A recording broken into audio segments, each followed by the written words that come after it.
قل للمؤمنين يغضوا من أبصارهم ويحفظوا فروجهم ذلك أزكى لهم إن الله خبير بما يصنعون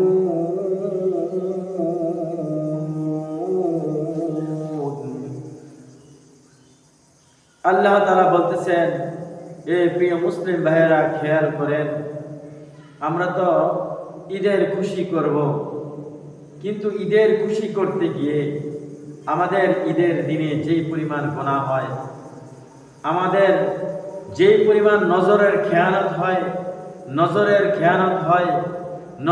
জিনা হয়, আমরা ঈদের খুশি করতে গিয়ে আমরা নজরের গুনাহতে লিপ্ত হয়ে যাই। বলেন নাউজুবিল্লাহ।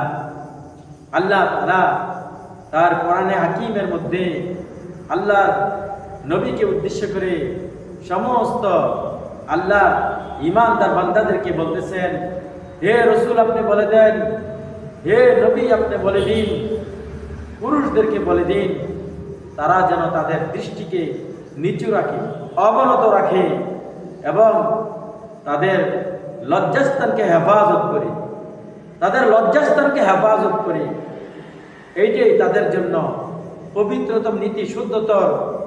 এবং আল্লাহ তাআলা সব কিছু জানেন, আমরা কি করি সব কিছু খবর রাখেন।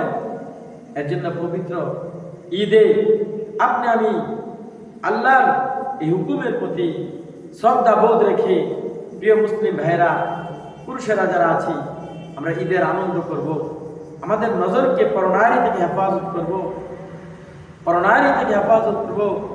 আল্লাহ নবী হাদিসে বলেন, আল আইনানে যিনা ওয়ান নাযর, দুই চোখের জেনা হচ্ছে, ব্যভিচার হচ্ছে দেখা।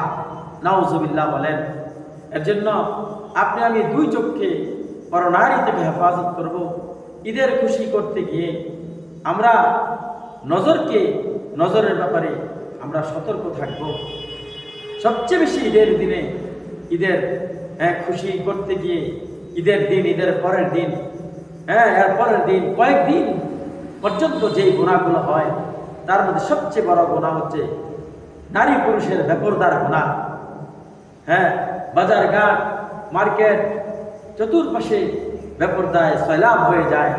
আল্লাহর রাস্তে আমরা আল্লাহর দিকে তাকিয়ে, আখিরাতের দিকে তাকিয়ে, জাহান্নামের আযাবকে ভয় করে আমরা ঈদের খুশি করতে গিয়ে আমরা আল্লাহর আযাবের কথা ভুলবো না। কারণ যে কোনো মুহূর্তে দুনিয়া থেকে আমরা বিদায় নিব, আমরা যে কোনো মুহূর্তে লাশ হয়ে যাব, আমরা যে কোনো মুহূর্তে আমরা কবরের পথযাত্রী হয়ে যাব। আমাদের সামনে আছে, আমাদের কবরের জিজ্ঞাসাবাদ আমাদের সামনে আসতেছে, আমাদেরকে জিজ্ঞাসা করবে। আমরা পুরুষ হই, মহিলা হই, আমাদেরকে 3 প্রশ্ন করবে। আমাদের সামনে ফুলসেরাত আছে, আমাদের সামনে মিজান আছে, আমাদের সামনে হাসরের ময়দান আছে, আমাদের সামনে হাসরের ময়দানে প্রশ্ন আছে, আমাদের সামনে জান্নাত আছে, আমাদের সামনে জাহান্নাম আছে। জান্নাতে শুধু নেয়ামতে ভরা, আরামে ভরা, আর জাহান্নামের মধ্যে শুধু অশান্তিতে ভরা, আগুন, পুজ, রক্ত, সাপ, বিচ্ছু। জাহান্নামের মধ্যে আযাবের কোনো শেষ থাকবে না, জাহান্নামের মধ্যে কষ্টের শেষ থাকবে না। জাহান্নামীরা মৃত্যু কামনা করবে, কিন্তু মরণ হবে না। সুম্মা লা ইয়ামুতু ফিহা ওয়ালা ইয়াহইয়া, জাহান্নামের মধ্যে মানুষ মরবে না। এর জন্য আমরা সবাই ঈদের আনন্দ করতে গিয়ে আমরা জাহান্নামের আযাবের কথা বলবো না। কারণ আমরা মুসলিম, আমরা ঈমানদার, আমরা জাহান্নামে বিশ্বাসী, আমরা জান্নাতে বিশ্বাসী, আমরা পরকালে বিশ্বাসী। এর জন্য তো আমরা ঈমানদার, এর জন্য তো আমরা মুসলিম। আল্লাহ তাআলা আমরা ঈমানদার পুরুষদেরকে আল্লাহ তাআলা আল্লাহর হুকুমের প্রতি, আল্লাহর সমস্ত হুকুম যেন আমরা মানতে পারি, আল্লাহর হুকুমকে লঙ্ঘন না